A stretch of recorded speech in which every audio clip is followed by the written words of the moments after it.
제가 20절을 읽고 여러분들이 21절을 읽고 25절까지 교독하겠습니다. 명절에 예배하러 올라온 사람 중에 헬라인 맺이 있는데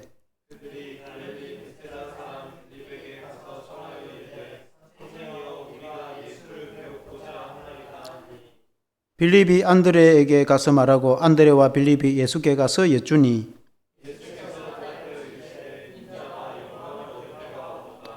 내가 진실로 진실로 너희에게 이르노니 한 알의 밀이 땅에 떨어져 죽지 아니하면 한 알 그대로 있고 죽으면 많은 열매를 맺느니라. 자기의 생명을 사랑하는 자는 잃어버릴 것이요 이 세상에서 자기의 생명을 미워하는 자는 영생하도록 보존하리라. 아멘. 할렐루야. 하늘의 미랄이라는 제목으로 말씀을 드리겠습니다. 오늘은 우리가 적은 숫자지만은 직분자들에 대한 그런 말씀으로 우리가 은혜를 받기를 원합니다. 이모저모로 이제 교회의 사역을 맡아서 이제 사명을 감당을 하게 됩니다. 직분자가 교회를 섬길 때 어떻게 해야 되는가? 우리가 그 마음, 믿음 자세가 오늘 이 미랄과 같은 하늘의 미랄, 우리 주님이 비유해 주신 하늘의 미랄 같이 우리가 헌신적으로 주님을 섬긴다면은 참으로 아름다운 교회가 될 줄로 믿습니다. 농부가 농사를 지을 때에 씨를 땅에다가 뿌립니다. 저도 어릴 때 그것을 보면은 씨를 뿌리면은 그 씨가 흙에 들피어서 그리고 이제 시간이 지나면은 그 씨앗이 땅에서 썩고 그 안에 씨눈이 그 안에서 싹이 터가지고 땅 위로 자라 올라오고 그리고 이제 뿌리가 내려서 햇빛을 받아서 크게 자라고 또 비를 머금고 영양분을 공급을 받아서 크게 자라서 곡식 같으면은 많은 이제 열매를 거두게 됩니다. 그 씨앗이 땅에 묻히지도 않고 그리고 그대로 땅 위에 있다거나 하면은 씨앗은 그대로 있고 자라지도 못하고 열매도 맺지 못하고 아무것도 안 됩니다. 그러나 땅에 묻혀서 썩게 되었을 때에 많은 열매를 거둔다. 30배, 60배, 100배의 그 열매를 거둔다는 그 주님의 말씀처럼 우리가 하늘의 미랄이 되어서 우리 자신이 희생하고 봉사하고 헌신하여서 또 주님의 몸된 교회가 성장하고 성도들이 은혜로 자라는 그런 이제 교회가 되기를 주 이름으로 축원합니다. 첫째는 참 미랄이신 예수님에 대해서 말씀하고 있습니다. 오늘 이 말씀의 비유는 미랄에 대해서 비유인데 주님이 이 미랄에 대해서 말씀하면서 우리도 이제 청년 때나 지금 이제 쭉 생각해 보면은 하늘의 미랄, 이 땅에 썩어지고 하늘의 미랄이 자라는 이 설교 말씀도 많이 듣고 또 성경도 많이 읽었는데 저도 이제 설교를 준비하면서 이 말씀을 보니까 정말 진정한 미랄은 예수님이시라는 것을 잘 보여줍니다. 이 성경의 맥락을 자세히 읽어보면은 주님이 그렇게 말씀을 하고 있는 것을 보게 됩니다. 우리 주님이 공생애 때 마지막으로 예루살렘 성에 입성을 합니다. 예루살렘의 성에 입성할 때 그때 호산나 호산나 하면서 그 종려주일날 지키듯이 사람들이 이제 환호를 하고 주님이 입성을 합니다. 그리고 우리 주님은 이제 마지막 유월절 식사도 하시고 그 주에 체포당하시고 그리고 십자가에 죽으시게 됩니다. 물론 주님은 이제 부활하시지만 그래서 마지막으로 예루살렘의 성에 입성했을 때 그 때를 배경으로 하고 있습니다. 저의 이제 예루살렘 성에 입성을 했는데 그때에 여러 사람들이 예수님을 보게 되었고 그때는 유월절 명절 절기입니다. 요한복음 12장 20절 그 말씀에 보면은 명절에 예배하러 올라온 사람 중에 헬라인 맺이 있는데 라고 했습니다. 그러나 어쨌든 유월절 예수님이 유월절 식사도 제단하고 같이 했고 유월절 절기 때 예수님이 예루살렘에 내려갔지 않습니까? 그래서 그 유월절 명절인데 많은 유대인들이 디아스포라인들이 흩어져 있다가 돌아온 경우도 있었지만은 오늘 20절에는 특별히 헬라인이 맺혀 있었다 이렇게 말합니다. 헬라인, 유대인이 아닌 헬라인. 헬라인이라는 것은 이방인을 말하는데 그리스 사람을 말할 때 원래는 헬라인이라고 합니다. 헬라라는 말은 헬라어, 이 신약이 원래는 헬라어로 기록됐잖아요. 그 그리스 말로 기록됐다 그 말이거든요. 그런데 이제 이 성경이나 일반적으로 문화적으로 유대인들이 헬라인이라고 할 때는 유대인이 아닌 이방 민족을 표현할 때 헬라인이라 이렇게 표현합니다. 그러니까 그리스 사람만 말하는 것이 아니고 유대인 외에 그냥 외국 사람을, 이방인들을 다 헬라인이라 그때 그렇게 표현했습니다. 그래서 헬라인 맺이 올라왔다 이 말은 헬라 그리스 사람이 왔는지 아니면 꼭 그리스 사람이 아니라도 저 아람 사람이라든지 레바논 사람이라든지 유대인 아닌 사람이 예루살렘에 명절날 절기를 지키기 위해서 예배를 드리기 위해서 왔다. 그 이방인이 예배를 드리기 위해서 왜 왔겠습니까? 유대인이 명절날 예루살렘에 예배를 드리고 절기를 지키기 위해서 왔다 하면 이해가 되지만은 이방인이 왜 절기를 지키고 예배를 드리기 위해서 왔겠는가? 그들은 이방 민족이지만은 이스라엘 민족이 여호와 하나님을 섬기는 걸 보고 그들이 성실과 정직으로 사는 모습을 보고 감명을 받아서 이방인이 여호와 하나님을 믿게 된 사람들이 많이 있습니다. 그 유대 안에서도 그런 일이 있었고 유대 밖에도 그런 일이 많이 있었습니다. 디아스포라에 의해서. 오늘 이 이방인들은 아마 갈릴리 주변에 사는 사람이 아닌가라고 볼 수 있습니다. 왜냐하면 21절에 보면 그들이 갈릴리 베세다 사람 빌립에게 가서 청하여 이르되 선생이여 우리가 가서 예수를 뵙고자 하나이다 라고 말했습니다. 빌립에게 특별히 이렇게 부탁을 했는데 예수님을 만나보고 싶다 그렇게 말씀했습니다. 빌립은 베세다 출신입니다. 베세다의 출신이 안드레도 있습니다. 빌립이 이 말을 듣고 자기 고향인 안드레에게 이 말을 하고 빌립하고 안드레가 예수님에게 가서 이방인 몇 사람이 예수님을 만나보고 싶어 합니다. 이 말을 전합니다. 그 분위기상을 봤을 때 이 사람이 빌립과 안드레를 미리 아는 사람으로 볼 수 있습니다. 빌립 그림을 띄워보시면은 갈릴리 호수가 있는데 베세다는 그 동북쪽에 있습니다. 북쪽 약간 동쪽에 베세다. 그 베세다는 예수님의 공생의 시절에 오병이어의 기적을 일으킨 곳입니다. 보리떡 5개와 물고기 2마리로 5,000명을 먹이고 남긴 그 베세다가 그 갈릴리 호수가의 해변 도시입니다.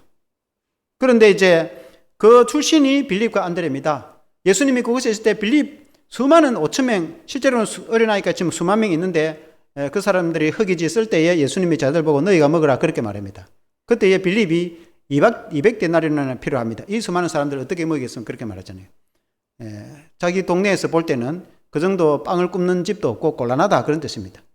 그러나 이제 안드레가 아는 어린이 도시락을 가져와서 예수님께 드리니까 자기가 그 동네 출신이니까 드리니까 예수님이 보리떡 5개와 물고기 2마리로 5,000명을 먹이고 남긴 곳이 베세다인데 아마 그 갈릴리 베세다 주변에 혹은 그곳을 많이 이제 무역을 하거나 거래하는 그 북쪽 지역의 이방인이 아닌가라고 추측을 해볼 수 있습니다. 근데 이 사람들이 빌립과 안드레에게 부탁을 하여서 예수님을 만나보고 싶다. 아마 이 사람이 갈릴리 주변에 살거나 그 주변에 많이 왕래를 했는데 그곳에서 예수님에 대한 소문을 은근히 듣기는 했습니다. 보리떡 5개와 물고기 2마리로 5,000명을 먹이기도 했다든지 안전병이를 일으킨다든지 눈먼자를 뜨게 했다든지 예수님에 대한 이야기를 많이 들었는데 실제로 직접 만나보지는 이제 못한 겁니다. 근데 마침 예루살렘에 자기들도 절기를 지키기 위해서 왔는데 수많은 사람들이 예수님을 환호하고 보니까 예수님이 진짜 보통 사람이 아닌갑다, 뭐 있는갑다 라고 생각을 하고 이 기회에 그 제자 빌립에게 안드레에게 부탁해서 한번 만나보면 어떻겠나. 어쨌든 이런저런 상황에서 예수님을 만나 뵙고자 한다라고 해서 찾아왔습니다. 그때 찾아왔을 때 예수님이 이제 빌립과 안드레가 예수님에게 와서 이 이방인 몇 사람이 예수님을 만나보고 싶어 합니다. 예수님 어쩌면 좋겠습니까? 이렇게 말을 했겠죠. 그러니까 예수님이 느닷없이 23절에 이렇게 말합니다. 23절에 예수께서 대답하여 이르시되 인자가 영광을 얻을 때가 왔도다. 그러니까 이방인이 예수님을 만나보고 싶다 하는데 예수님이 하신 말이 인자가 영광을 얻을 때가 왔구나. 인자는 예수님 자신을 두고 하는 말 아닙니까? 영광을 얻을 때가 왔다. 예수님이 이제 수많은 사람들이 나를 만나보고 싶어하고 나를 찾아오니까 내가 영광을 얻을 때가 됐다라고 말을 했겠습니까? 그런 뜻은 아닙니다. 예수님이 하신 말씀은 이제 내가 곧 죽게 되었으니까 그리고 내가 부활을 할 건데 그러면 수많은 이 유대인뿐만 아니라 이방인들도 내가 다 하나님 나라로 이끌 때가 올 때인데 그때가 지금이다. 다 됐다. 그래서 인자가 죽음과 부활을 통해서 영광을 얻을 때가 다 됐구나. 이제는 유대인, 이 이스라엘 민족뿐 아니라 그 수많은 이방인들도 하나님 나라로 이끌 때가 다 됐구나. 라고 이야기를 하는 그런 정도의 뜻이다 이 말입니다. 그 말은 예수님이 내가 곧 십자가에 죽게 될 것이고 이제 내가 부활하게 될 것이다. 그 말을 하고 싶어서 하고 있는 겁니다. 그러니까 그 말을 갑자기 왜 하느냐. 이방인들이 예수님 만나보고 싶다는데 그하고 뭔 관계입니까? 그러나 예수님은 그것이 중요하다. 예수님의 죽음과 부활, 그게 중요하다. 그 말이에요. 24절에 주님이 이어서 말씀하시기를 같이 읽어보겠습니다. 시작. 내가 진실로 진실로 너희에게 이르노니 하늘에 밀이 땅에 떨어져 죽지 아니하면 한 날 그대로 있고 죽으면 많은 열매를 맺느니라. 그러니까 하늘에 밀이 땅에 묻혀 죽으면은 많은 열매를 맺고 그대로 있으면 열매를 맺지 못한다고 이제 말을 했다 그 말입니다. 밀은 땅에 묻히면 썩어져야 된다. 그래야 나중에 열매를 맺는다. 그 말 아닙니까? 민성이 그리면 안 되나? 씨앗 그리면 안 돼? 씨앗 그림을 보면은 저게 이제 일반적인 씨앗이라고 볼 때에 저 밑에 이제 파란 게 씨눈입니다. 씨눈이 나중에 싹이 트게 되고 저 노란 게 배젖입니다. 배젖. 그 씨의 이제 영양분 같은 역할을 하는 거죠. 그럼 저게 땅에 묻히면 배젖은 그냥 썩는 겁니다. 썩어서 거름이 되는 거예요. 그러면 씨눈이 그 거름을 먹고 싹을 터서 자라는 겁니다. 그러면 이제 뿌리가 밑으로 내려가서 땅에 뿌리를 내려서 묻히기까지 땅에서 뿌리가 내려가서 영양을 공급받으면은 이제 저 씨눈은 뭐 이제 배서 찌는 거는 필요가 없는 거죠. 마치 어린아이가 어릴 때 엄마 젖을 먹다가 나중에 자기가 혼자 밥 먹으면은 엄마 젖이 필요가 없잖아요. 그럼 혼자 밥 먹기 전에는 엄마 젖을 먹어야 되잖아요. 그와 같이 씨눈이 저 배젖의 영양 공급을 먹고 저 배젖은 썩어서 거름이 되고 우리가 이제 감을 갖다가 감 홍씨가 있거나 그럼 강에 딱 묻히면 그 감도 마찬가지고 안에 씨앗도 그렇지만은 또 감이라는 것 자체가 이 감은 우리가 먹는 그 감은 땅에 묻히면 다 썩겠죠. 그 안에 있는 씨눈이 이게 자랄 때에 거름이 되는 거예요. 그 처음에 이 씨눈 자체가 흙의 거름을 받아들이기 힘드니까 그 자체의 열매에 거름을 영양을 공급받아 가지고 씨눈이 뿌리를 내리고 싹을 터 가지고 나중에 이제 땅에 뿌리를 내리고 위로 자라서 햇빛을 받고 비를 받아가 스스로 영양 공급을 받을 때는 이제 이미 크게 이제 자라게 되는 거죠. 그게 전까지 씨눈이 자라기까지는 저 배젖이 썩어서 거름이 되는 것입니다. 그걸 두고 하는 말입니다. 씨가 땅에 썩는다는 예수님 말씀 말씀은. 그러니까 이 배젖이 썩어야 씨눈이 자라는 것이지 썩지 않고 씨앗이 뿌리는데 길바닥에 예수님 비유처럼 있으면 새가 먹어버거나 그래 땅에 뿌리를 내리지 못하면은 그러면 아무 열매도 못 채고 그냥 씨앗 하나로 그냥 끝이 나는 거잖아요. 그러나 이게 땅에 묻혀가지고 저 배젖이 썩게 되고 씨눈이 싹을 트게 되면은 싹이 자라가서 크게 자라가지고 나중에 곡식을 100배로 맺는데 씨 하나 내렸는데 곡식 같으면 알곡을 한 100개 정도는 맺을 거 아닙니까? 하나 심었는데 30개, 60개, 100배의 이제 알곡을 맺게 된다 그 말입니다. 100배의 열매를 맺게 된다 그 말입니다. 그와 같이 우리의 인생이 예수 믿는 성도가 내 자신을 희생하고 내가 죽고 그래요 내가 주 안에서 새 생명이 거듭나서 살아나서 그 진정한 열매를 맺는다는 그런 의미인데 그 이전에 먼저는 이 주님 우리 예수님 자신이 하나님의 미랄이 돼서 주님은 우리를 위해서 대신 죽으시고 십자가에 달리시고 그 피로 우리 죄를 다 씻어주시고 우리를 구원하시고 주님은 끝까지 희생하셔서 우리에게 영생을 주시고 그리고 부활하셔서 우리에게 영원한 소망을 주시는 거 아니겠습니까? 그래서 주님이 하신 말씀은 내가 이제 곧 죽게 될 것이다. 그 말. 내가 하나님의 미랄이 돼서 내가 죽게 될 것이다. 그러니까 내가 죽게 되어서 많은 사람들을 내가 이끌 것이다. 수많은 사람들을 내게 이끌 때에는 내 이제는 유대인만 이끄는 것이 아니라 이방인들도 내가 다 이끌 때가 됐다.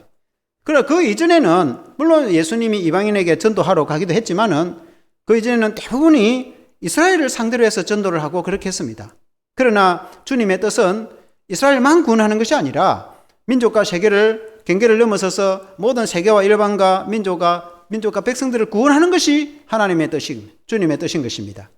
그래서 예수님의 십자가의 죽음과 부활을 통해서 이제는 온 세계민들을 내가 구원할 때가 되었다. 이 이방인들이 주님을 찾아오는 모습을 보고 주님이 그렇게 말씀하신 것입니다. 그래서 주님이 여기서 제자들에게 하신 말씀은 이 그냥 실제적인 글자나 문자를 보면은 예수님이 엉뚱한 대답을 하고 있는 것입니다. 예수님 한남 만나보러 이방인들이 왔는데 예수님이 하신 말이 이제는 때가 됐구나. 내가 영광을 얻을 때가 됐구나. 하늘의 미랄이 땅에 묻혀서 썩으면 열매를 맺지만은 그 짧으면 열매를 맺을 수가 없다. 이런 말을 하여서 직접적인 보면은 아무 관계도 없는 그런 말씀을 예수님이 하신 것이 보이지만은 그런 이 말씀을 깊이 그리고 자세히 쳐다보면은 그런 뜻이다. 그 말입니다. 예수님이 이제 내가 곧 죽게 될 것이다. 내가 하늘의 미랄에 대해서 썩게 될 것이다. 그렇게 해서 수많은 이스라엘뿐만 아니라 이방 민족과 세계 백성들을 다 구원하게 될 것이고 그리고 내가 죽음을 이기고 부활하게 될 것이고 그때는 이방 민족들도 내게로 다 인도를 할 거다. 그렇게 해서 교회가 생기고 복음 선교가 일어나게 돼서 수많은 세계와 이방인 그리고 세계 나라 이방의 나라에 주님의 교회가 생겨서 열방과 민족이 주께로 돌아온 것을 믿습니다. 그것은 주님의 십자가와 주님의 희생이 있었기 때문에 그렇게 된 것을 여러분 믿습니다. 아멘. 여러분 우리는 그 주님에 대해서 그 하늘의 미랄로 썩어지고 죽으시고 희생하심으로 우리를 구원하시고 우리 주님이 부활하셔서 우리에게 영생의 소망을 주셨는데 그 주님에 대해서 우리가 먼저는 잘 아는 것이 중요합니다. 내가 희생을 하고 내가 봉사를 하고 내가 수고를 하고 내가 하늘의 미랄에 대해서 썩어지고 그런 것도 중요합니다. 그보다 더 중요한 것은 내가 예수님을 얼마나 잘 알고 내가 예수님을 얼마나 잘 믿는가 여러분 그것이 더 중요하다. 예수님이 우리를 위해서 무엇을 하셨고 예수님이 뜻하신 바가 무엇이며 예수님이 우리에게 요구하고 원하신 바가 무엇인가를 아는 것 그것이 먼저 우선인 것입니다. 아멘.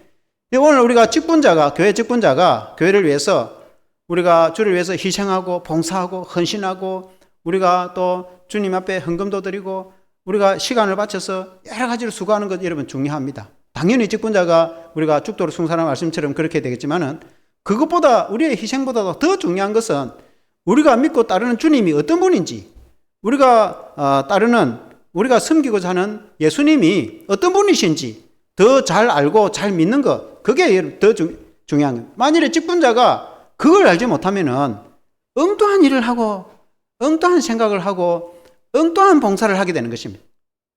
그래서 내가 이만큼 했는데 나를 알아주지도 않는다. 내가 주님을 위해서 내가 교회를 위해서 얼마나 봉사를 했는데 나를 이만큼밖에 못 알아주느냐 이렇게 생각하고 원망을 하는 그런 사람도 있습니다. 우리가 예수님에 대해서 잘 알고 예수님을 잘 믿는다면은 여러분 그런 생각을 할 수가 있겠습니까?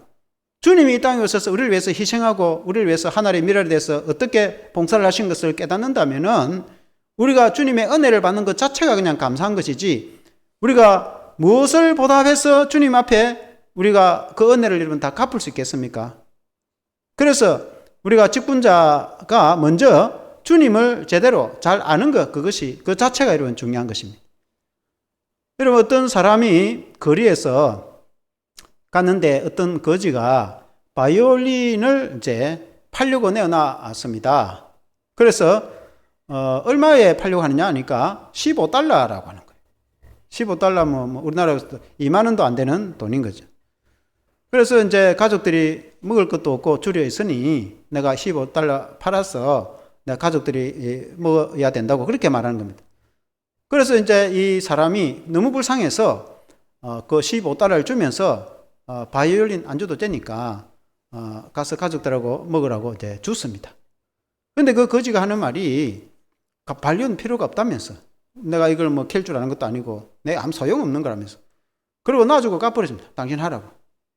그래서 이 사람이 할 수 없이 놔주고 하니까 그 바이올린을 가지고 와서 집에 왔는데 시간이 좀 지나서 궁금해가지고 바이올린을 본 겁니다. 그 안에 보니까 그게 이제 사인이 되어 있는데 1700년산 안토니오 스트라디바디라고 되어 있다는 겁니다. 안토니오 스트라디바디라는 사람은 바이올린 제작하는 유명한 세계적인 사람인데 그 사람이 지은 바이올린은 세계에서 이 보배라는 겁니다. 엄청나게 값비싼 겁니다. 그러니까 이제 그 바이올린을 준 거지는 그에 대해서 아무것도 모르니까 15달러에 그것도 가져가는 걸 막 주고 놔주고 갚았잖아요. 이 사람이 이것을 가서 시장에 내놓으니까 엄청난 비싼 값으로 팔 수가 있었다. 그 바이올린의 가치를 몰랐던 겁니다. 바이올린의 가치를 알았다면 그렇게 했겠습니까? 엄청나게 비싼 값으로 돈을 이게 팔 수 있었다 이 말이에요. 우리가 예수님을 잘 모르는 사람은 아주 어떤 사람이 시시하게 생각하는 거예요. 예수님을 아주 너무 잘 모르는 건 너무 잘 몰라. 우리도 예수님은 다 알 수는 없지만은 세상 사람들이야 뭐 예수님 기독교인들 말이야 저거들 그렇게 생각하겠지만은 그러나 교회 다니는 우리 성도가 예수님에 대해서 그 가치와 예수님이 얼마나 중요한 분이신지 그 가치를 잘 모르면은 그게 이제 문제가 되는 것입니다. 예수님의 가치는 전능하신 하나님의 가치입니다. 예수님이 우리에게 얼마나 중요한 가치가 있고 소중한 분인가. 주님은 영존하시는 하나님이 되시는 것 여러분 믿으시길 바랍니다. 우리 주님이 그런 주님이시고 우리와 함께 하시고 우리를 부르시고 우리를 직분자로 여러분 부르신 것을 믿으시길 바랍니다. 내가 주님을 제대로 잘 아는 것 그게 제일 우선인 것입니다. 아멘. 그 다음에 이제 두 번째는 우리 자신이 하늘의 미랄이 되어야 됩니다. 한번 같이 보겠습니다. 하늘의 미랄이 되자. 우리가 하늘의 미랄이 되어야 됩니다. 예수님이 그렇게 말씀했지 않습니까? 24절 같이 읽어보겠습니다. 시작. 내가 진실로 진실로 너희에게 이르노니 하늘의 밀이 땅에 떨어져 죽지 아니하면 하늘 그대로 있고 죽으면 많은 열매를 맺느니라. 그러니까 씨앗이 죽지 않고 그대로 있으면은 뭐 아무 열매도 없는 것이죠. 그러나 땅에 묻혀서 썩게 되면은 많은 열매를 맺게 된다. 마찬가지로 우리 예수 믿는 성도가 우리 자신을 철저히 죽이고 내 자신을 죽이고 희생하고 봉사하고 그렇게 할 때에 열매를 맺게 되는데 내 자신을 죽이고 철저히 희생한다고 해서 내가 사라지느냐? 그게 아니에요. 만약에 그 씨앗이 땅에 써가지고 씨눈까지 다 썩어져 버리면은 그 열매도 맺지 못하고 뭐 씨앗 그대로 있으나 땅에서 그냥 썩어 다 죽어버리나 뭐 똑같은 거 아닙니까?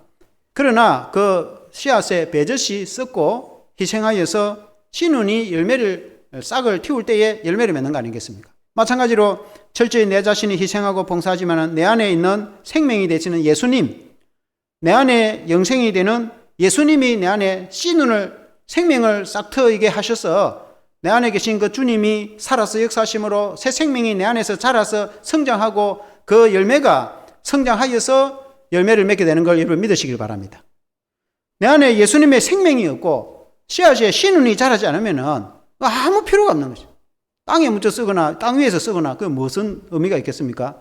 씨눈이 생명을 싹 트이듯이 내 안에 예수님이 있어서 예수 생명이 싹이 나서 자라고 되는 거예요. 예수 생명이 싹이 나고 자라려면은 내가 희생을 하고 내 자신이 주님께 복종을 하고 내 고집이나 내 아집이나 내 이전의 그 가치관 가지고 안 된다 그 말입니다. 지금까지 내가 경험하고 내가 알고 있는 내 생각, 내 이상, 내 가치관, 내 어떤 그 인생의 그 경험 그런 거 가지고 열매 맺는 게 아니에요. 그러니까 특히 내 옛 제된 자, 내 자신에 대해서는 철저히 복종시키고 철저히 버리고 외면하고 오죽했으면 25절에 주님이 그렇게 말씀했지 않겠습니까? 25절 같이 읽어보겠습니다. 시작. 자기의 생명을 사랑하는 자는 잃어버릴 것이요 이 세상에서 자기의 생명을 미워하는 자는 영생하도록 보존하리라. 이게 무슨 말씀이겠습니까? 굉장히 쉬운 것 같기도 하고 어려운 것 같기도 해요. 자기 생명을 미워하는 자는 생명을 얻게 될 것이다. 자기 생명을 사랑하는 자는 생명을 잃게 될 것이다. 이게 여러분 무슨 말씀이겠습니까? 그러면 뭐 생명을 포기하라 말인가? 생명을 포기하라 말이면은 그러면 무엇 때문에 예수 믿고 뭐 교회 다니고 하나님께 복도 받고 천국 가서 영생 얻고 그럼 그 뭐가 필요합니까? 뭐 그냥 빨리 죽어버리는 게 최고 낫는 거 아닙니까? 주님이 우리 보고 빨리 죽으라 하겠습니까? 그런 뜻이 아니에요. 여러분 우리가 역사적으로 이순신 장군이 필생적사라는 그 유명한 그 글을 남겼습니다. 죽음을 각오하면은 반드시 살게 될 것이고 살려고 하면은 그는 반드시 죽게 될 것이다. 그런 뜻입니다. 이것을 이제 희호로 크게 걸어놓고 그 임진왜란을 치렀거든요. 이게 결정적으로 언제 이게 이제 발휘를 하느냐면은 이 임진왜란에 한참 일어나가지고 나름대로 이순신 장군의 승리를 많이 하고, 그리고 외분들이 한 500척 정도 부산포에 있을 때에 선조가 계속해서 부산포 본진을 치갖고 공격을 하랍니다. 그러나 이순신 장군은 이 계획서를 다 짜가지고 어느 정도 힘이 더 되었을 때 해지, 지금 쳐들어가면은 대패를 당하기 때문에 안 된다고 그렇게. 근데 임금이 명하는데도 네가 불충하느냐 해가지고 결국은 회의를 시켜가지고 백의종군을 합니다. 흰옷을 입고 서울로 가서 많은 고충을 당합니다. 충신이 그야말로 역적 취급을 당했지 않습니까? 그래서 원균을 이 삼도수군 통제사로 해서 선조가 명을 내려서 부산포에 있는 그 500척이나 되는 왜군을 치라고 말합니다. 그래서 이제 이 당시에 한 200척 가까이 이제 이거 조선 이제 배가 있었다면은 그 500척을 공격을 하려고 하니까 딱 원균이 딱 보니까 안 되겠는 거예요. 그 임금이 명하니까 안 갈 수는 없고, 자기도 원래는 임금에게 그렇게 임금처럼 해야 된다고 했는데 실제로 딱 보니까 안 되겠는 거예요. 어쨌든 안 갈 수는 없고 전쟁을 해가지고 대패를 해가지고 거제도 무슨 씁니까? 거기에서 결국은 이제 죽임을 당합니다. 원균이 자기가 잘못했다. 그리고 마지막 남은 배도 싹 다 잃어버리고 마지막 남은 휴하병들에게 너희는 살아서 이순신 장군을 도와주라고 하고 결국 죽는단 말이죠. 그때에 배 무슨 장수가 도망을 가버립니다. 원균처럼 따라갔다는 자기도 죽겠다 했고 배 12척을 데리고 도망을 가버립니다. 희한한 일도 아시죠? 그런데 나중에 이제 이순신 장군이 내려왔을 때 그나마 그 배 12척이 살아남은 거예요. 그래서 빨리 불러오라 해가지고 배 12척에 이제 한 개 더 건조를 이제 하기는 합니다. 그래서 하여튼 12개 내지 13개 가지고 적 500척을 맞아가지고 이제 완전히 박살을 내는데, 그때 이제 선조 임금도 배 12척 가지고 어떻게 적을 500척을 이겨내겠노? 그러니까 육군에게 그냥 건율 장군에게 합세해가지고 수군은 그냥 없애버리라. 선조가 그렇게 말을 합니다. 그러나 이제 신에게는 아직 12척의 함선이 있습니다. 그래서 이제 전라도의 진도의 울둘목이라고, 명랑이, 한자로는 명랑인데 한국말로 하면 울둘목이라. 그러니까 환하게 물살이 들어왔다 나갔다 돌면서 이제 해오리 바람처럼 물살이 도니까 물살이 소리가 얼마나 우렁차게 나고 위험한 지역이 있는데 그 울둘목이라는 데가 있습니다. 진도 근처에. 거기에서 이제 적과 대적해가지고 배수진을 쳐갖고 저기 오는 걸, 그러니까 똑같이 휩쓸리니까 그거 들어오면 다 깨지는 거죠. 그게 이제 명랑해전인데, 명랑해전을 나가려고 할 때 이순신 장군 휘하의 장수들과 병사들이 전부 겁을 먹고 이렇게 싸우면 우리 다 죽는다. 비등하게 싸워도 위험한데 12척의 벽을 가지고 수백 척의 적을 상대하는 건 이건 자살행위다. 그러니까 저 한부 전쟁을 안 하려고 합니다. 그때 이순신 장군이 외친 말이 저 말입니다. 그리고 이제 육지에 있는 군 막사들, 집들 싹 다 불태워버립니다. 너희들이 집으로 돌아갈 집이 있으니까 지금 안 살려고 하는구나. 여기까지 와가지고 너희들이 살려고 마음먹었냐. 전쟁터에 온 사람은 다 죽어야지. 우리가 바닷가 나가서 다 죽어야지 살려고 지금 생각하느냐. 죽으려고 하는 사람은 살 거다. 내가 여기서 겁이 나가 살아남겠다고 하는 자는 반드시 죽게 될 것이다. 그래서 적과 싸우다가 살든지 죽든지 싸우라. 그 말이에요. 그래서 죽고자 하고 죽을 각오로 싸우면 살아남을 수 있다. 그런 뜻이죠. 그러나 살아남으려고 피신하고 안 싸우고 그러면은 그거는 반드시 죽게 될 것이다. 포로가 되어도 죽고 이렇게 되어도 죽고 다 죽게 될 거다. 그런 뜻이. 그러니까 죽을 각오로 싸우라. 그런 뜻입니다. 죽을 각오로 싸우면은 반드시 이기게 될 것이고 승리게 될 것이다. 그래서 이순신 장군이 실제로 거기에서 12척의 배로 적을 수백 척을 깨고 나머지 또 본진들은 돌아가 버리고 거기서 막아내고 실제 승리합니다. 명랑해제라는 영화도 있지 않습니까? 영화에 보면 이제 그렇게 했어요. 그 이순신 장군이 살려고 하는 자는 죽게 될 것이고 죽으려고 하는 자는 살게 될 것이다. 그것이 이제 필사적생, 필생적사라는 이제 글을 남겼는데, 그와 같은 유사한 말이라고도 볼 수 있습니다. 우리 주님이 자기 생명을 사랑하고 자기 생명을 아껴서 위하는 자는 죽게 될 것이고 자기 생명을 버리는 자는 살게 될 것이다. 그 말이에요. 그 말은 내 생명을 정말 미워해가지고 나를 괴롭히고 밥도 안 먹고 내 몸을 챙기지도 않고, 여러분 하나님이 그렇게 가르치겠습니까? 항상 건강하라고 가르치잖아요. 그래서 운동도 열심히 하잖아요. 너희가 지혜로라고 가르치고 그렇게 잘 살아라고 가르치지 죽으라고 가르치지 않습니다. 그러나 여기서 주님이 말씀하시는 것은 우리가 예수님과 하나님 나라보다는 내 자신을 더 생각하고 내 안위를 생각하고 내가 그냥 나의 것만 챙기고 심지어 나의 아집이나 나의 고집이나 내 생각대로 그렇게 살려고 하면 그 아무 열매도 맺지 못하고 신앙으로 안 된다 이 말이에요. 그러나 철저히 내 자신을 죽이고 내 자아를 죽이고 내 생각과 내 가치관을 희생을 하고 주님만을 부각시키고 주님의 나라를 위해서 내가 희생을 하고 봉사를 하면은 주님의 나라도 잘 될 뿐만 아니라 나도 살고 나도 잘 될 거다. 그런 뜻이 아니겠습니까? 아멘. 그래서 우리 예수님이 말씀하신 건데 같은 맥락으로 갈라디아서 2장 20절 말씀에 보면 갈라디아서 2장 20절 말씀에 한번 같이 읽어보겠습니다. 시작. 내가 그리스도와 함께 십자가에 못 박혔나니 그런즉 이제는 내가 사는 것이 아니요 오직 내 안에 그리스도께서 사시는 것이라. 이제 내가 육체 가운데 사는 것은 나를 사랑하사 나를 위하여 자기 자신을 버리신 하나님의 아들을 믿는 믿음 안에서 사는 것이라. 이게 이제 하늘의 미랄하고 똑같은 것이죠. 내가 그리스도와 함께 십자가에 못 박혔다. 이 이제 갈라디아서는 사도 바울이 기록을 했습니다. 바울이 예수님을 믿을 때는 예수님이 이미 십자가에 죽고 부활하시고 승천하신 후에 예수님 다메섹 도상에서 예수님을 만났습니다. 그럼 자기가 언제 예수님하고 십자가에 매달렸습니까? 그전에는 예수님을 믿지도 않았는데, 심지어 오늘날 우리도 예수님 죽으신 지 2000년 지난 지금 우리가 예수님을 믿는데, 오늘 우리가 예수님과 함께 나는 십자가에 못 박혔다. 우리가 2000년 전에 돌아가신 예수님하고 어떻게 내가 지금 십자가에 못 박혀 죽겠습니까? 그것은 믿음으로 그렇게 고백한다.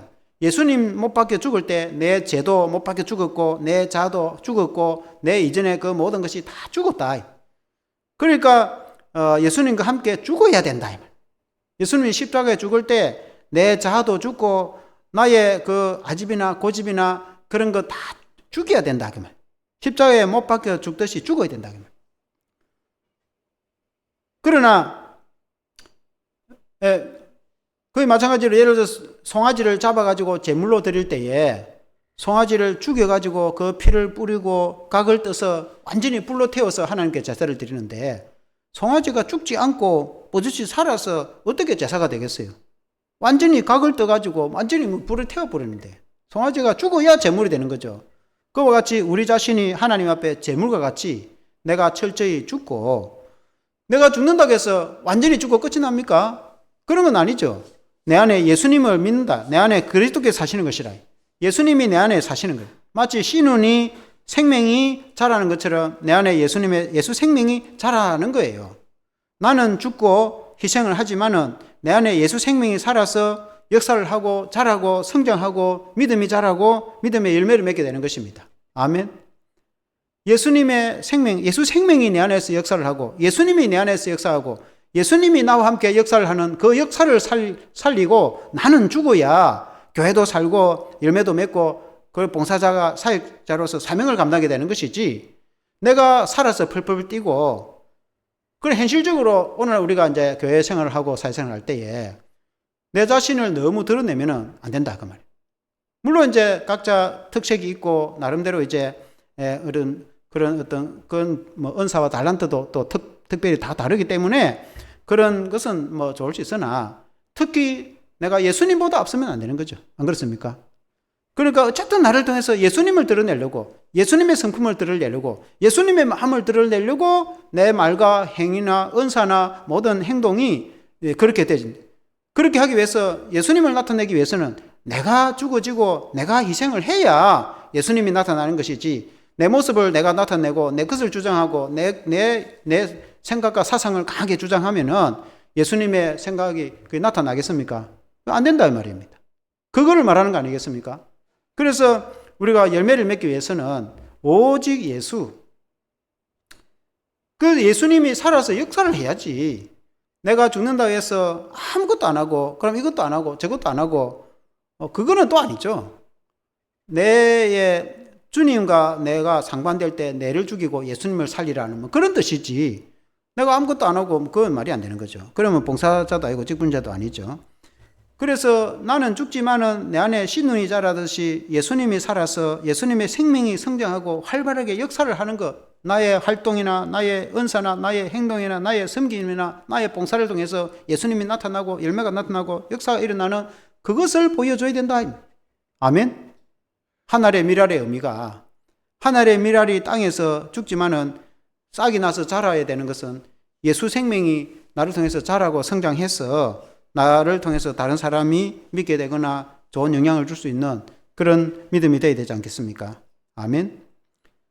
그래서 오늘 이 이제 하늘의 미랄에 대한 이 비유의 말씀이, 먼저는 예수님이 느닷없이 이방인이 찾아왔을 때 내가 이제 영광을 얻을 때가 됐구나 라고 엉뚱한 같은 그런 말씀을 하실 때는, 그 맥락을 봤을 때는 내가 이제 죽을 것이다. 그 말은 내가 하늘의 미랄이 돼서 죽고 내가 다시 살아날 될 것이다. 주님이 그걸 말씀하고 있는데, 그러면 그 주님 하늘의 미랄이 돼서 주님 자신에 대해서만 말씀하고 있느냐? 그렇지 않아요. 나를 따르는 자는 나처럼 이렇게 돼야 된다. 그걸 말하고 있는 겁니다. 여러분 26절의 말씀에, 26절 말씀을 같이 읽어보겠습니다. 시작. 사람이 나를 섬기려면 나를 따르라. 나 있는 곳에 나를 섬기는 자도 거기 있으리니 사람이 나를 섬기면 내 아버지께서 그를 귀히 여기시리라. 사람이 나를 섬기려면 나를 따르라. 나처럼 해라. 물론 우리가 예수님처럼 십자가에 다 죽거나 그렇게 하는 것은 아닙니다. 그럴 때 우리가 다 예수님처럼 또 다 순교자처럼 다 우리가 순교하거나 그렇게 할 수 있는 것도 아니에요. 그러나 나를 따르라 하는 것은 우리가 주님을 따르고 주님의 뜻을 따르고 주님의 말씀을 따르고 또 주님처럼 우리가 희생하고 봉사하고 우리가 주님의 사상과 주님의 그 철학을 따르는 거예요. 아멘. 그게 직분자고 봉사자 아니겠습니까? 우리가 주님 뜻대로 주님을 따르지 않고 자기 마음대로 하면 그게 봉사자가 그게 제일 위험한 거예요. 많은 경우에 저도 이제 사역을 오랫동안 해왔던 많은 교회 봉사자들이 이게 주님의 뜻이 맞는지, 정말 주님을 위한 것인지, 그리고 정말 주님이 하라고 한 것인지, 그런 걸 때는 열심히 해야지. 당연히 주님이 원하는 해야 됩니다. 그러나 전혀 주님과 관계없는 일, 주님이 원하지도 않는 일, 그런 거 열심히 해놔놓고 내가 이만큼만 했나? 라고 하는 경우도 있답니다. 그런 건 안 하는 게 낫는 게 차라리. 그런 거는 차라리 안 하고 가만히 있는 게 도와주는 거죠. 그러니까 교회 와서 열심히 한다고 해서 다 좋은 게 아니죠. 주님 뜻대로 열심히 해야지. 주님이 하라는 걸 열심히 해야 되지. 주님이 하지 말라는 걸 열심히 하면 어떻게 되겠어요? 오늘 실제 교회에 그런 일이 많이 일어난다 이 말입니다. 봉사자들이, 직분자들이. 그러니까 하나님 미랄이 안 된 거죠. 그럼 자기식으로 자기가 봉사를 하는 거예요. 그게 하나님 나라하고는 아무 관계 없고. 그러니까 나를 따르라 이 말. 주님을 따르는 거죠. 주님이 우리를 왜 불렀겠습니까? 저를 목사로 부르고 여러분을 집사로 부르고 주님이 권사로 부르고 주님이 우리를 직분자로, 교회 직분자로 부른 것은 왜 불렀겠습니까? 주님 따르라고 부르는 거 아닙니까? 나를 따르라. 주님. 우리가 주님 따라가는 거예요. 그러니까 주님이 하라고 하는 거예요. 교회라는 건. 아멘. 그렇게 우리가 헌신을 하고 섬기고 봉사를 했을 때에 그러면 하나님이 아버지께서 그를 기이 여기실 것이다. 예수님을 위해서 우리가 헌신과 봉사가 최선을 다하면은 아버지께서 반드시 갚아주신다. 그게 하나님의 뜻이다. 주를 위해서 헌신하고 봉사하는 그것이 하나님 아버지께서 상급으로 복을 갚아주시는 뜻이다. 아멘. 여러분 이제 제가 말씀을 정리를 하면서 요한계시록 2장 10절에 보면 같이 읽어보겠습니다. 시작. 너는 장차 받을 고난을 두려워하지 말라. 볼지어다 마귀가 장차 너희 가운데서 몇 사람을 오게 던져 시험을 받게 하리니 너희가 10일 동안 환난을 받으리라. 네가 죽도록 충성하라. 그러면 내가 생명의 관을 내게 주리라. 여러분 네가 죽도록 충성하라. 그러면 내가 생명의 멸류관을 내게 주리라. 서머나 교회는 요한계시록 7교회 중에서 작은 교회입니다. 그런데도 그 성도들이 충성을 다했습니다. 그러니까 주님이 그 서머나 교회에 주신 말씀이 네가 죽도록 충성하라. 이 죽도록 충성하라는 것은 다 죽으라 그런 뜻이 아니에요. 그만큼 충성과 최선을 다해라. 그러면 주님이 하늘의 상급으로 멸류관으로 생명의 멸류관, 의의 멸류관을 주실 것입니다. 우리가 주님 나라를 위해서 교회를 위해서 최선을 다해서 하는 만큼 헌신을 다하면은 주님이 우리에게 복을 주실 줄로 믿습니다. 한 가지 이제 말씀을 드리고 마치려고 하는데, 여러분 우리가 믿음의 조상이라고 하는 아브라함 있잖아요. 아브라함이 이제 하나님의 부름을 받아서 갈대아 우르에서 떠나서 가나안 땅으로 왔습니다. 여러분 갈대아 우르에서 그곳에는 자기의 여러 가지 그게 다 있었어요. 거기는 가족도 있고 친구도 있고 친척도 있고 자기는 아마 그 땅도 있고 그거는 뭐 여러 가지 입지 조건이 좋아요. 그래서 그곳에서는 아주 성공할 수 있는 가족 기반이 다 갖춰져 있습니다. 그런데 느닷없이 하나님이 아브라함을 너는 너의 부모, 너의 본토 친척, 아비 집이 있는 이곳을 떠나서 내가 가라는 땅으로 가라. 그곳이 가나안 땅입니다. 그러니까 아브라함이 하나님 말씀을 듣고 그 고향을 떠나서 가나안 땅으로 가요. 그러니까 아브라함은 믿음의 조상인데 정말 하나님을 믿는 믿음으로 그냥 간 거예요. 갔는데 아브라함이 그 가나안 땅에 가니까 하나님이 고개를 들어봐라. 이 가나안 땅 이거 다 너와 너 자손에게 줄게. 그렇게 했습니다. 하나님께서 보상을 해주는 거예요. 하나님이 가라고 하니까 그 아브라함은 그런 게 쉽지 않은 겁니다. 자기 다 혈육이 있고 다 자기 어떤 그 기반이 다 있는 그걸 다 끊어버리고 그냥 이 어쩌면 혈혈 단신은 아니지만은 자기 가족을 데리고 이제 단란하게 그걸로 가버리는 건 쉽지 않습니다. 근데 갔는데 그 가나안 땅에서 큰 복을 받고 이게 이제 이스라엘이라는 나라를 건국하게 되잖아요. 그리고 이제 그 아브라함이 이제 그 사라와 이제 아들이 없어가지고 나이가 75세가 넘어서 나중에는 할 수 없이 하갈을 통해서 이스마엘을 낳게 됩니다. 그때 이제 이스마엘이 이제 나중에 이삭이 어리고 그러니까 핍박을 하고 하니까 하나님이 내보내라고 합니다. 그러니까 인간적으로 생각하면은 곤란한 상태입니다. 여종의 아들이지만은 자기 자식인데. 근데 이제 하나님이 말씀하시기를 사라를 통해서 난 이삭이 너의 그 적통이 되고 그 하나님 나라를 이룰 것이다. 그런 뜻입니다. 그러니까 하갈 이 민족에는 내가 복을 주겠지만은 큰 민족에도 복이 되겠지만은 같이는 안 된다. 그래서 내보내라고 말했어요. 그럼 아브라함은 하나님이 말씀하시니까 억지로 순종을 해갖고 내보냅니다. 근데 인간적으로 생각하면은 자기 처자식인데 그렇잖아요. 아무리 이제 종이지만은 실제로는 또 혈육이잖아요. 그 실제로 자기 처자식이잖아. 그러니까 처자식을 끊어서 내보내버린 거예요. 하나님이 그래 하라니까. 그리고 우리는 성경 보니까 그냥 성경이면 당연한 것 이렇게 생각하지만은 그러나 입장을 바꿔서 아브라함 생각하면 그 쉬운 결단은 아니에요. 근데 아브라함은 하나님을 믿고 하나님 뜻대로 그냥 순종을 하는 거예요. 행동을 하는 거예요, 일단. 그러니까 딱 끊어내 보내버렸습니다. 그 나는 이삭을 통해서 야곱을 통해서 큰 민족을 이루게 됐습니다. 만약에 같이 있었으면 어떻게 됐겠어요? 안 되는 거예요, 이게. 아브라함의 결단이 하나 더 나타나는데 이게 이삭을 이제 모레아산에서 드리잖아요. 이삭이 자라가지고 아마 이제 청소년 좀 됐겠지. 그러니까 이제 모레아산에 하나님께 바치라 하니까 가가지고 이제 바치는 거예요. 하나님이 실제로 자식을 죽이라고 하겠습니까? 근데 죽이는 신용까지 그 모레아산에 올라가지고 꽁꽁 묶어가지고 실제로 죽이려고 하잖아요. 그 하나님이 당장 멈추라고. 이제야 네가 나를 믿고 나를 경외하는 줄 알겠다. 그렇게 하는데. 근데 그게 이제 우리가 재밌는 스토리 같이 우리가 어린이 동화책 같이 읽기는 하지만은 그러나 이게 쉬운 결단이 있겠습니까? 그것도 자기 독자인데 하나밖에 없는 아들인데 그 아들을 하나님께 바치라니까. 근데 그걸 이제 신약 성경에서 그걸 해석을 하기로는 내가 하나님께 바치면 하나님이 다시 살려줄 거다. 왜냐하면 하나님이 아브라함에게 몇 번 이야기했거든. 이 이삭을 통해서 큰 민족을 이루고 이 땅을 다 줄 거다고 했는데 하나님이 죽여 없애버리면은 그 하나님이 거짓말을 하겠습니까? 그건 말이 안 맞잖아요. 그러니까 이제 이걸 이제 신약에서 주석을 하기로는 아브라함이 하나님께 바치면은 부활의 신앙으로 하나님이 다시 살려서 이 아이를 통해서 큰 민족이 되게 할 거다라고 이제 그렇게 이해를 할 수밖에 없는 거죠. 어떻게 하나님 이삭을 통해서 큰 민족을 이렇게 해놓고 이삭을 또 바치려 하니까. 근데 이제 거기에서 우리가 교훈을 얻는 것은 이삭은 어려운 결단을 했어요. 아브라함이. 그러니까 결론적으로 말하자면 아브라함은 그런 굉장히 어려운 결단들, 모든 그런 결단들을 하나님 중심으로 결단을 했던 거예요. 순간순간 하나님이 내게 뭘 원하시는가? 하나님이 내게 하라는 걸 그걸 인간적으로 생각하지 않고 하나님이 하라는 것을 근데 어찌보면 그게 오늘 하늘의 미랄처럼 자기 자신을 즉시 복종을 시키는 거죠. 그게 이제 쉽지 않다는 거예요.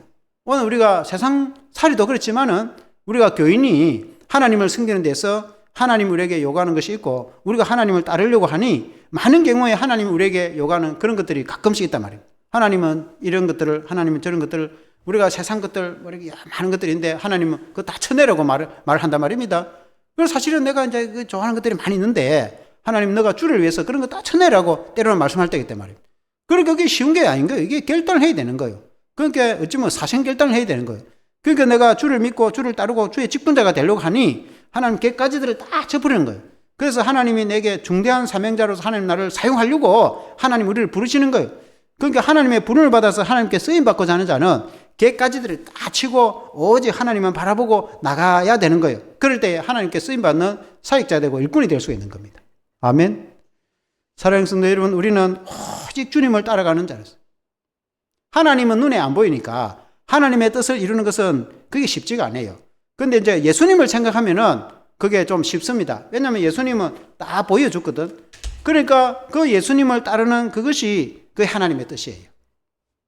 그래서 우리는 쉬운 표본이 있는데 그게 바로 예수님이죠. 그래서 우리가 주님 따라서 하나님의 미랄에 대해서 죽도록 충성을 다하면 마음과 뜻을 다해서 충성을 다하면은 주님 우리에게 위대한 상급을 줄 줄로 믿습니다. 한번 기도하겠습니다. 하나님 아버지 감사합니다. 오늘 우리가 신년 초에 우리가 재직 세미나를 통해서 하나님이 우리에게 주신 말씀이 하늘의 미랄같이 되라고 말씀하고 있습니다. 먼저는 주님이 하늘의 미랄이 되어서서 우리 주님이 철저히 죽으시고 부활하심으로 우리에게 영생을 주시고 우리를 구원으로 인도하신 것을 보여주셨습니다. 우리가 주님을 따르는 자로서 우리가 철저히 우리 자신을 죽이고 희생을 하고 봉사하고 내 생각대로 내 고집대로 우리가 하나님을 섬기는 것이 아니라 주님 뜻대로 주님을 섬기고 또 우리의 모든 삶이 주님을 기쁘시게 하는 삶이 되게 하시고 오직 내 자신은 처서 복종을 시키고 하나님 말씀에 순종하고 하나님을 기쁘시게 하고 우리가 주님을 따라갈 때에 주님이 우리를 가장 선으로 인도해 주실 뿐만 아니라 우리가 주님을 따라서 충성을 다할 때에 주님께서 우리에게 상급으로 갚아줄 줄 믿습니다. 우리 모든 성도들, 우리 모든 직분자들이 다 그런 또 재직 다 되게 해 주시옵소서. 예수님 이름으로 기도합니다. 아멘.